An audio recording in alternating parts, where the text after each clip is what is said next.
은혜 받을 하나님의 말씀은 사도행전 17장 1절에서부터 우리 21절까지 좀 긴 말씀인데요. 우리 날마다 솟는 샘물 금요일, 토요일 두 물량을 오늘 저녁 나누겠습니다. 1절 제가 읽습니다. 그들이 암비몰리와 아볼로니아로 다녀가 데살로니가에 이르니 거기 유대인의 회당이 있는지라.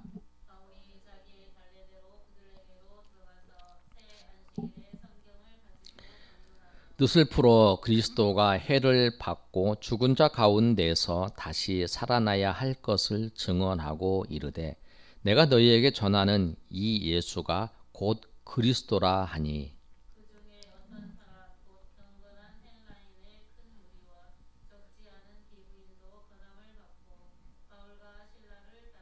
그러나 유대인들은 시기하여 저자의 어떤 불량한 사람들을 데리고 때를 지어 성을 소동하게 하여 야손의 집에 침입하여 그들을 백성에게 끌어내려고 찾았으나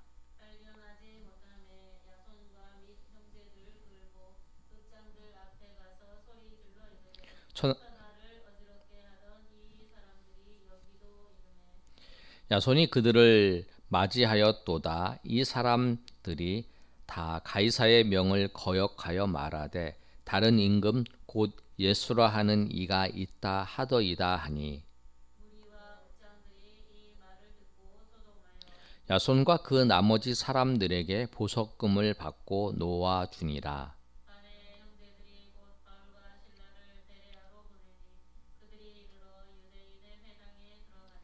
베레에 있는 사람들은 데살로니가에 있는 사람들보다 더 너그러워서 간절한 마음으로 말씀을 받고 이것이 그러한가 하여 날마다 성경을 상고하므로.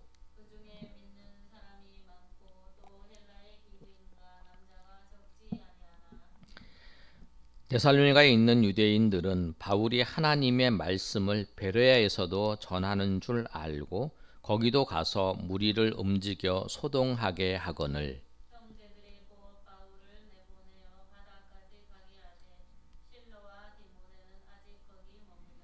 바울을 인도하는 사람들이 그를 데리고 아덴까지 이르러 그에게서 실라와 디모데를 자기에게로 속히 오게 하라는 명령을 받고 떠나니라.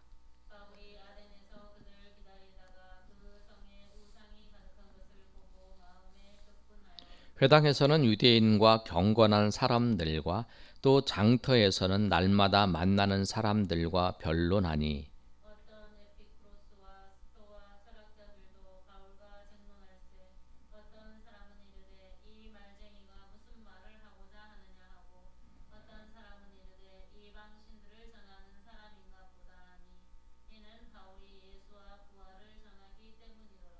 그를 붙들어 아레오바고로 가며 말하기를 내가 말하는 이 새로운 가르침이 무엇인지 우리가 알 수 있겠느냐.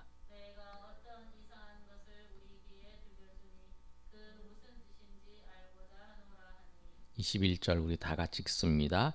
모든 아덴 사람과 거기서 나그네 된 외국인들이 가장 새로운 것을 말하고 듣는 것 이외에는 달리 쓰지 않음이러라. 아멘. 오늘 바울의 2차 전도 여행을 하고 있습니다. 16장에서는 바울이 2차 전도 여행에 시작을 해서 바울 사도와 실라와 디모데 누가까지 4명이 전도 여행을 떠나게 됐어요. 떠나게 돼서 이제 그 바울의 일행이 빌립보에 가서 복음을 전하고 그 빌립보에서의 사건이 있었어요. 루디아를 만나서 강가로 가다가 루디아를 만나서 루디아를 전도를 하고 또 기도하는 곳을 찾다가 바울 사도가 여종이 귀신 들린 여종이 쫓아오면서 바울 사도를 괴롭게 하는 사건이 생겼어요. 그래서 그 사건을 보고 바울 사도가 그 여종에게 있는 귀신을 쫓아줘요.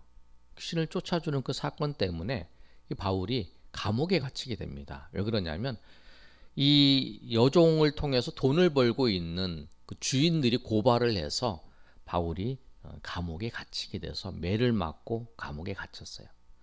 그런데 하나님 앞에 바울 사도가 신라와 같이 하나님 앞에 찬양을 하고 기도를 하는 그런 일들이 있었습니다. 그런데 그 사건을 통해서 하나님께서 어떤 일을 벌이셨냐면, 하나님께서 그 지진이, 그 감옥에 지진이 일어나고 그 문이 열리고 이 창고가 다 풀어지는 일들이 있어요. 그런 줄 알고, 그런 사건이 일어나니까 이 문이 다 열려버리니까 이 죄수들이 도망한 줄 알고 간수가 자결을 하려고 그러는 거예요. 근데 그걸 보고 바울 사도가 죽지 말라, 해하지 말고 자살하지 말라, 우리 여기 있다, 그러면서 그에게 이제 복음을 전해서 그가 예수를 믿게 됐어요. 그리고 난 다음에 이제 바울 사도가 17장에 들어서 이제 오늘 살펴본 것은 데살로니가 교회의 지역의 복음을 전하는 사건과 베레아 지역의 복음을 전하는 사건, 그리고 아데네 지역에 이제 간 사건이 오늘 본문의 말씀이에요. 먼저 바울 사도가 이제 데살로니가 지역에 갑니다. 그 지역에 가서 안식일이 되면 유대인들이 모여서 회당에서 예배를 드려요. 그런데 그 예배를 드릴 때에 지난번 말씀드린 것처럼 모여서 이 모세와 선지자의 글을 읽어요. 그리고 난 다음에 누가 여기 있는 사람 중에서 이 읽은 말씀에 대해서 강론할 사람이 있으면 얘기해보라, 이렇게 이제 초청을 해요. 그러면 이제 손을 들으면 회당장이 보고 당신 해보세요, 이렇게 얘기를 하면 나와서 이제 하는 거예요. 그게 이제 유대인들이 회당에서 드리는 예배의 형식이었어요. 그런데 그 속에서 이제 이 바울이 그 회당에서 이제 그 안식일에 성경을 가지고 말씀을 해주는 거예요. 이 성경을 풀어주는 거죠. 강론하는 거예요. 2절의 말씀에 보면 바울이 자기의 관례대로 그들에게 들어가서 새 안식일에 성경을 가지고 강론하며, 성경을 강론하는 거. 그러면서 3절의 뜻을 풀어 그리스도가 해를 받고 죽은 자 가운데서 다시 살아나야 할 것을 증언하니. 구약의 말씀을 통해서 예수님 그리스도가 해 받고 다시 살아날 것을 말하는 거예요. 말씀을 가지고. 이사야 말씀을 통해서 또 예수님 그리스도가 부활하실 것에 대해서 말씀하는 거예요. 그래서 이제 그 부활하실 것에 대해서 말씀을 하면서 내가 너희에게 전하는 그 예수라고 하는 사람이 그 그리스도다라고 하는 것을 이제 바울이 증거를 하는 거예요. 그러니까 우리가 어디를 가든지 예수님이 그리스도이신 것을 전하는 거예요. 예수님이 그리스도이신 것을. 왜 예수님이 그리스도이신 것을 전해야 되냐면, 예수님이 우리의 죄를 사하신, 예수님이 우리 죄를 사하시기 십자가를 죽으셨고 우리가 그 예수님을 믿으면 구원을 받는 거라는 거예요. 그리고 이 구약의 모든 성경은 예수님이 오실 것에 대해서 예언한 말씀이에요. 그러니까 우리가 구약의 성경의 모든 것이 예수님을 오실 것을 말씀하고 있고, 우리 인생은 예수님과 관계가 되어 있어요. 우리가 구원을 받아야 되는 것도 예수님을 믿어야 구원을 받고, 우리 인생이 앞으로의 미래도 예수님과 관계가 되어 있는 거예요. 우리의 미래가 어떻게 될 것, 내 미래가 어떻게 될 것인가, 예수님과 관계가 있어요. 예수님께서 다시 오실 때, 예수님 다시 오실 때 우리가 죽었으면 그때 우리는 다시 살아나는 거예요. 내가 만약에 지금 예수님이 오실 때 살아있다 그러면 새로운 몸으로 변화되고, 그리고 예수님이 오셔서 심판을 할 때 예수 믿는 자는 천국에서 영생을 얻어서 영원히 신령한 몸을 가지고 영원히 사는 거죠. 그러니까 예수님이 우리 인생에 있어서 가장 우리 인생의 중요한 분이라는 거예요. 내 인생의 미래, 내 인생의 모든 것은 예수님과 관계되어 있어요. 나의 모든 삶이 예수님과 관계되어 있고, 나의 앞으로 미래도 예수님과 관계되어 있고, 나의 모든 그 삶의 결론도 예수님과 관계되어 있다는 거예요. 그래서 이 바울 사도가 가는 곳곳마다 예수님을 증거하는 거예요. 성경을 읽고 난 다음에 예수님을 말하는 거죠. 여러분도 우리가 살면서 사람 만나서 또 증거할 때는 뭐냐면 내 삶 속에서 주님께서 여러분에게 은혜를 주신 게 있잖아요. 깨닫게 하신 거. 내가 예수님을 더 깊이 알게 됐다. 아니면 내가 기도하면서 주님의 사랑을 알게 됐고 주님의 은혜를 알게 됐고 예수님을 알게 됐다라고 하는 것도 여러분 간증해야 되고, 또 여러분의 삶 속에서 주님이 여러분 역사하신 것도 있잖아요. 돌봐주시고, 또 여러분의 마음 속에 불안한 마음이 있는데 주님께서 여러분의 평강을 주신 것도 있고, 여러분의 마음을 주님께서 붙잡아 주신 것도 있고, 그 여러 가지가 있다라고 하는 거예요.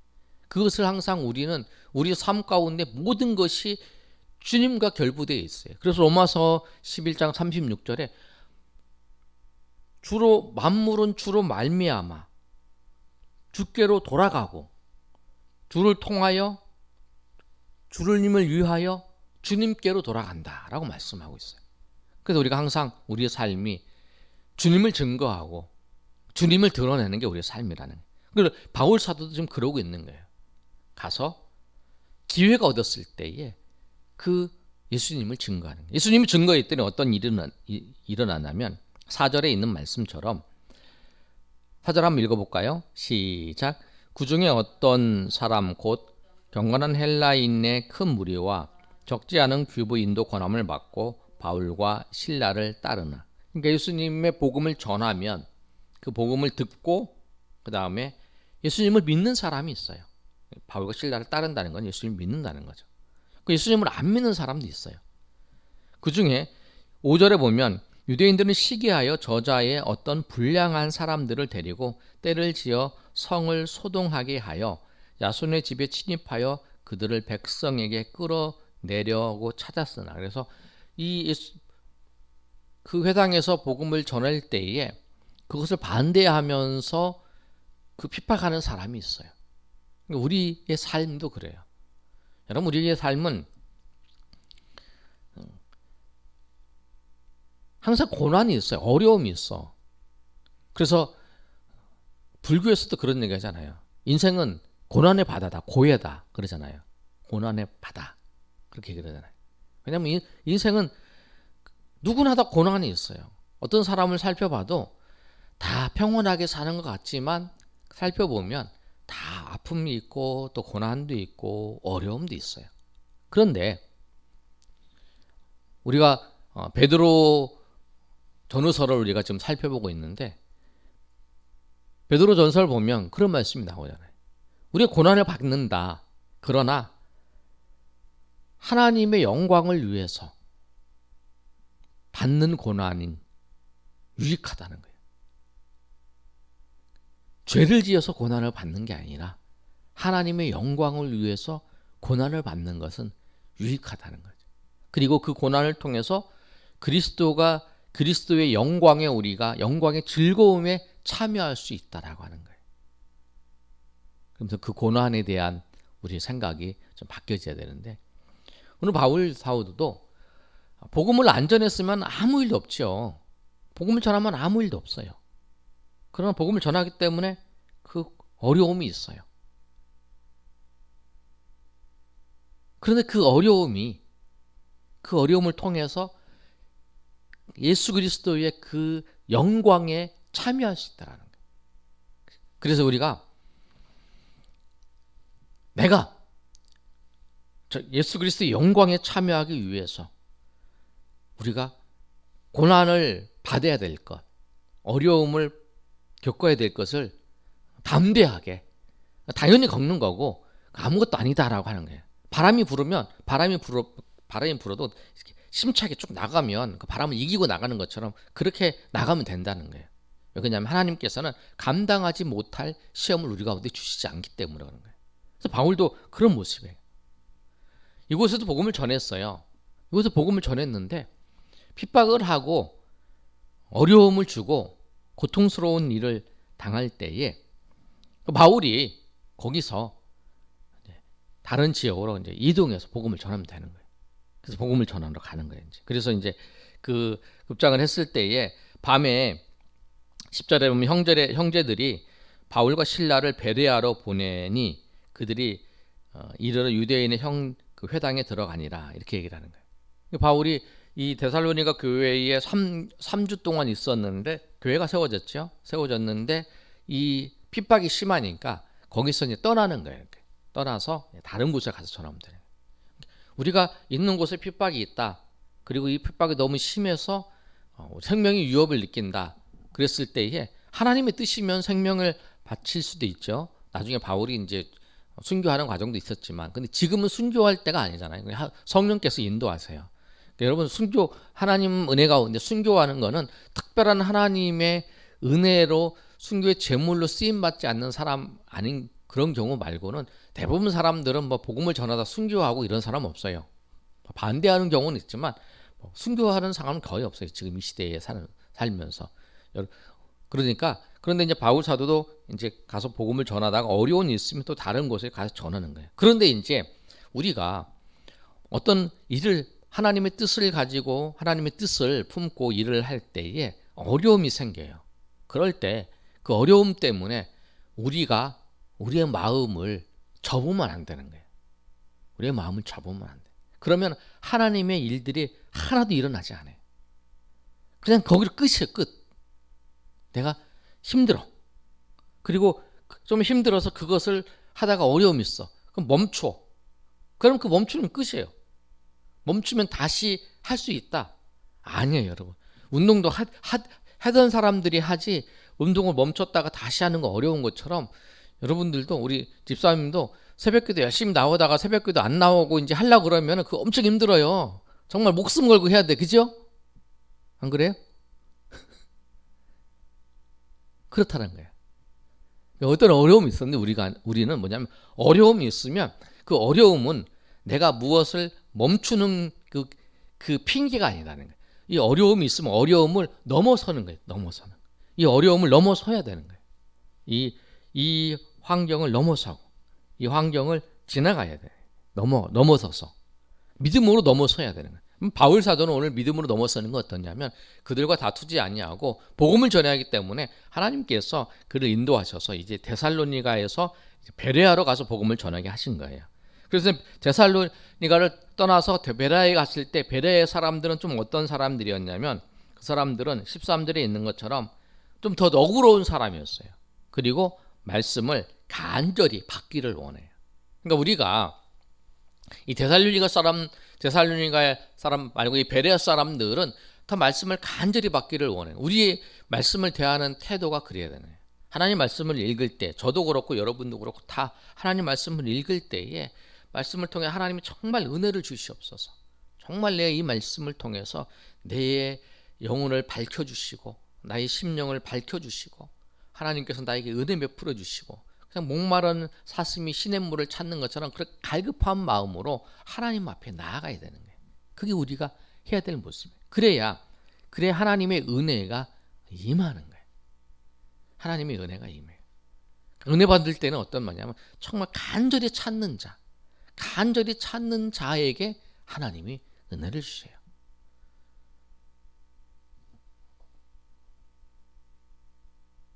은혜의 자리에 안 나오는 것보다 나오는 것이 좋죠.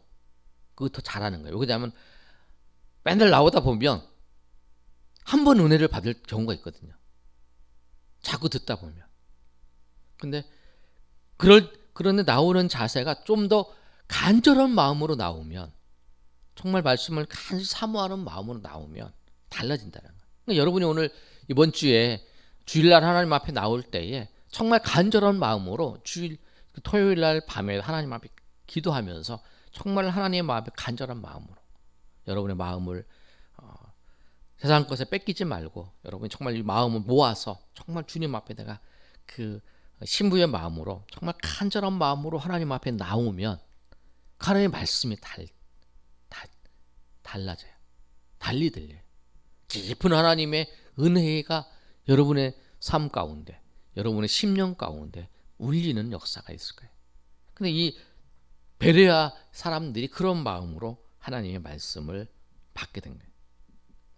그래서 그 지역에 12절에 있는 것처럼 그리고 말씀을 들으면 중요한 게 뭐냐면 날마다 말씀을 상고한다는 거예요. 이 말씀이 정말 그러한가? 간절한 말씀이 받고 그 말씀이 그러한가? 그러니까 이제 우리가 이제 기도하면 하나님께서 응답하신다 라고 하면 또 하나님 앞에 기도하고, 또 하나님 앞에 우리가 전도를 하면 하나님께서 우리에게 인도하신 하나님 은혜가 있다. 그럼 전도도 해보고.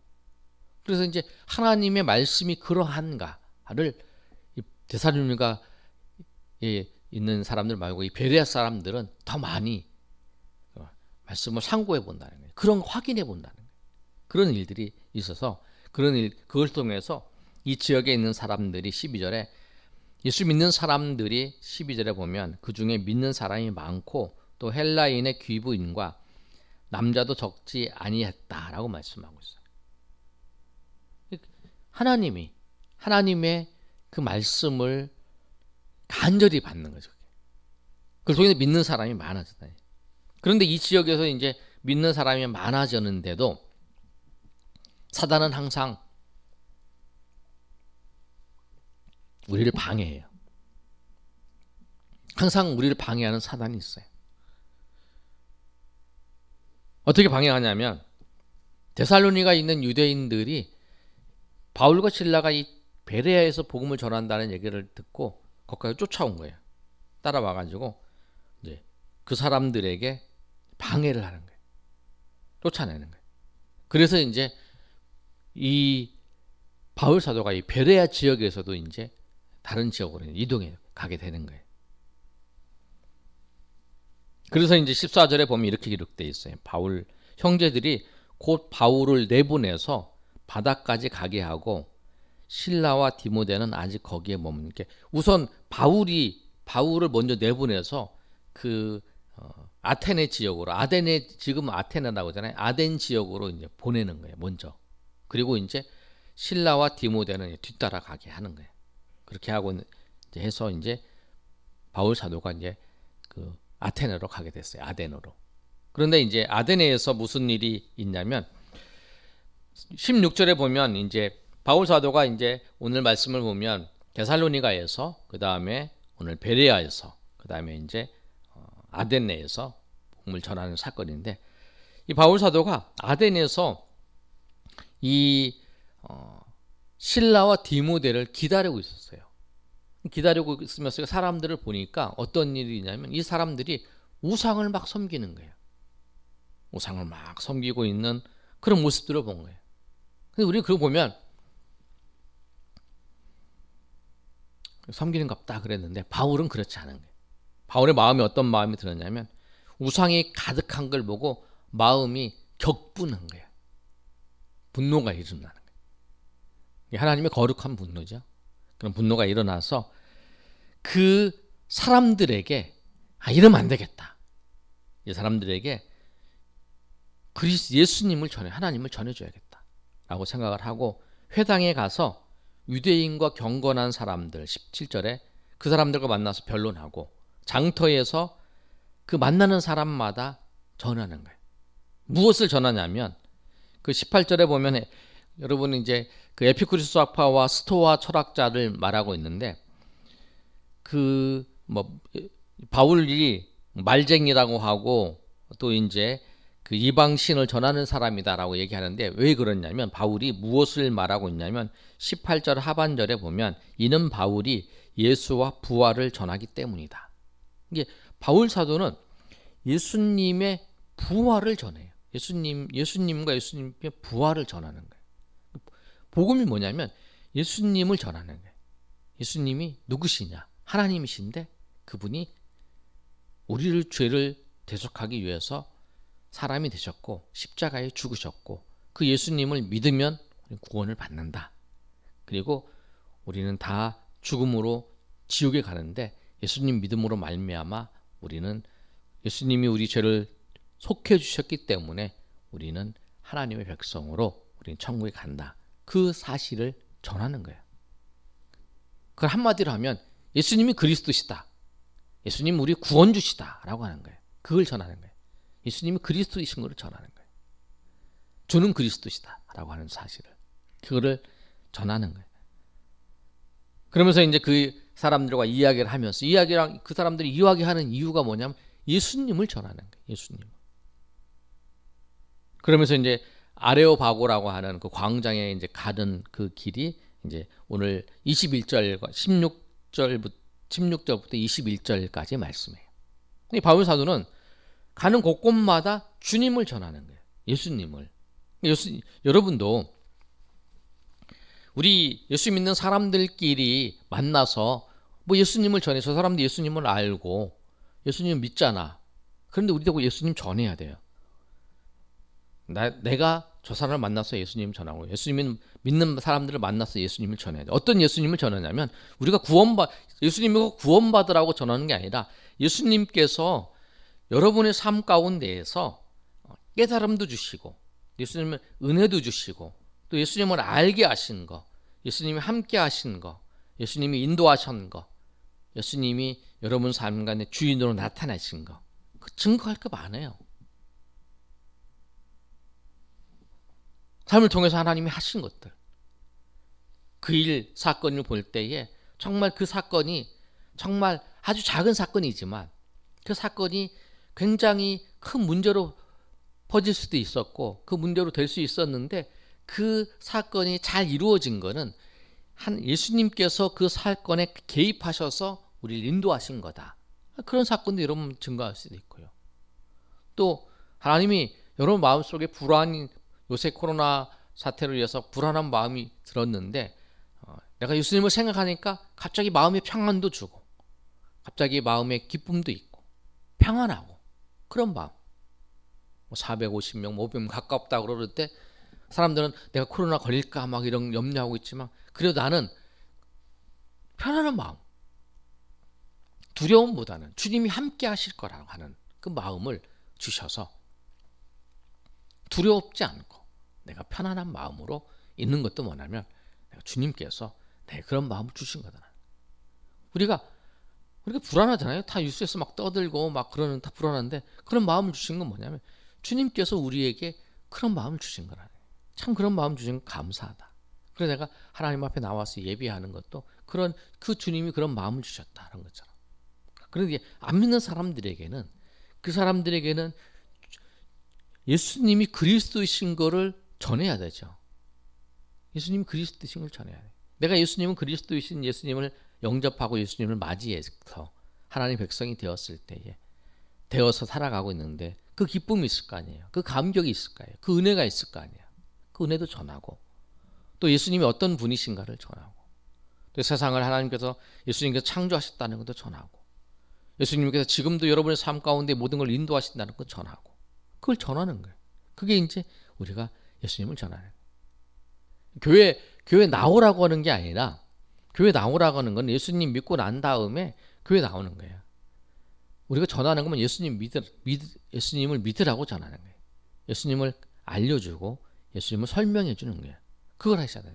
그 다음에 교회 나오는 거는 그 나중이에요. 만나는 사람마다 예수님이 그리스도이시고 예수님 믿어야 된다라고 하는 것을 꼭 전하고 주님 앞에 그 일들을 바울 사도가 어떤 상황과 여건 속에서도 예수님을 전하는데 어려움을 당하면 그 어려움을 포기하지 아니하고 또 여기 가서 전하고 또 여기서 어려움 당하면 또 여기서 또 저기서 전하고 또 여기서 전하면 또 쉬었다가 저기서 전하고 그러는 거라는 거예요.